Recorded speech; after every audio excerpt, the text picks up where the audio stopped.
Rahul ji zero check कर लीजिए। Okay उनको मत एड्रेस करिए आप इधर एड्रेस। माननीय सभापति जी, ये जीरो चेक करने की बात मैंने राहुल गांधी जी से की और वो आपने रेफरेंस दिया और मैंने रेफरेंस दिया और मैं आप सबके सामने पूछ, माननीय सभापति जी, सन 2014 के लोकसभा चुनाव दिल्ली की जनता ने कांग्रेस को कितनी सीटें दी? 2015 के विधानसभा में कांग्रेस को कितनी सीटें दी? 2019 के लोकसभा में कितनी सीटें दी? 2020 के विधानसभा में कितनी सीटें दी? 2024 के लोकसभा में कितनी सीटें दी? 2025 के विधानसभा में कितनी सीटें दी? अगर ये जीरो का रिकॉर्ड बनाने का काम किसी ने किया है तो राहुल जी के नेतृत्व में कांग्रेस पार्टी ने किया है। ये दिल्ली वालों ने तो कांग्रेस को बड़ा जीरो दे दिया। जब जीरो दिया मेरे भारत ने मेरे भारत ने दुनिया को तब गिनती आई। ठीक है समरिया। सभापति जी 13 राज्यों में जीरो सीटें आई हैं, पर हीरो तो है ना पार्टी की।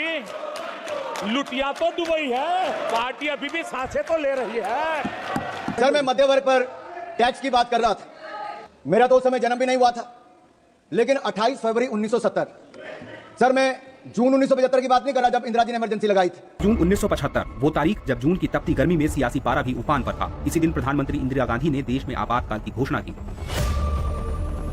आजादी के बाद भारत पहली बार इमरजेंसी के स्याह दौर से गुजरा। अगली सुबह इमरजेंसी के ऐलान के बाद देश में भूचाल आ गया। जहां राजधानी की सड़कों पर जन सैलाब उमड़ा था, आज वहां सन्नाटा पसरा हुआ था, क्योंकि आपातकाल की घोषणा के बाद करीब सभी विपक्षी नेताओं सहित 1 लाख से अधिक प्रदर्शनकारियों और सरकार के आलोचकों को आंतरिक सुरक्षा रखरखाव अधिनियम तथा भारत रक्षा नियमों के तहत गिरफ्तार किया गया। वहीं लोकतंत्र का चौथा स्तंभ कहे जाने वाला मीडिया भी इस दौर में मजबूर नजर आया। दरअसल मीडिया की स्वतंत्रता पर भी अंकुश लगाए गए। उस दौरान प्रेस को तत्काल प्रभाव से बंद कर दिया गया। खबरों को सेंसर करने के बाद ही प्रकाशित किया जाता था और साथ ही देश भर के पत्रकारों को भी गिरफ्तार कर लिया गया था। हालांकि एक स्याह दौर के बाद देश ने नया सूरज देखा और 21 मार्च 1977 को आपातकाल खत्म हुआ और उसी साल देश में हुए आम चुनावों में जनता ने कांग्रेस पार्टी को बाहर का रास्ता दिखाया।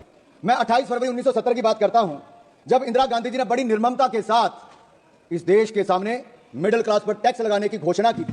और मैं एक टेप लाया हूं, मैं सुना दूं आपके सामने।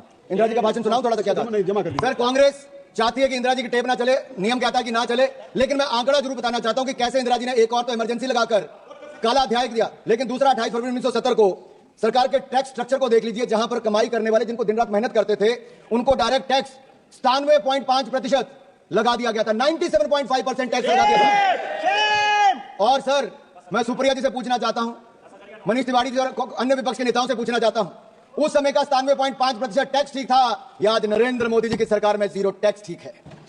उस समय 5,000 के बाद इतना टैक्स लग जाता था, क्योंकि मिडिल क्लास के भाई और बहनों अब आपको 12 लाख तक कोई टैक्स नहीं देना पड़ेगा, आपको टैक्स मुक्त कर दिया जाएगा। राहुल जी जीरो चेक कर लीजिए।